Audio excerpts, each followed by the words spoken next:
बिस्मिल्लाहिर्रहमानिर्रहीम। सच और झूठ की झूठी कहानी।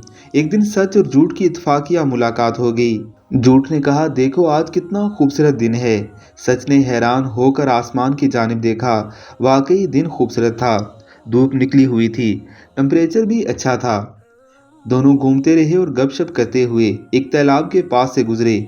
झूठ ने फिर कहा, दोस्त कितना साफ पानी है, क्यों ना कुछ देर नहा लिया जाए। सच ने मशकूक अंदाज में पानी को छुआ।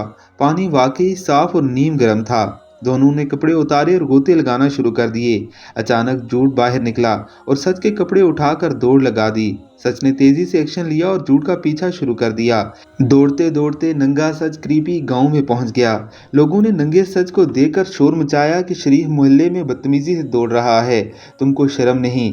कुछ ने नंगे सच को पकड़कर मारने की भी कोशिश की। नंगा सच जान बचाकर उल्टे कदमों भागकर दोबारा उसी तालाब में पहुंचा और छुप कर बैठ गया। झूठ ने सच के कपड़े पहने और शहर वापस आ गया। उस दिन से झूठ सच बनकर रहता है, सच बनकर लोगों से मिलता है। झूठ अब बहुत तहजीब याफ्ता और पढ़ा लिखा लगता है। लोग इसके हुस्न सलूक और मुनाफिकाना मुस्कुराहट से मुतासर हैं। सब खुश हैं, किसी को कोई मसला ही नहीं रहा। किसी ने सच को दोबारा तलाश करने की कोशिश ही नहीं की। शर्मिंदा शर्मिंदा सा सहमा हुआ नंगा सच आजकल दूर किसी गांव में छुप कर रहता है। कभी कभी शहर में मजदूरी करता हुआ नजर आता है।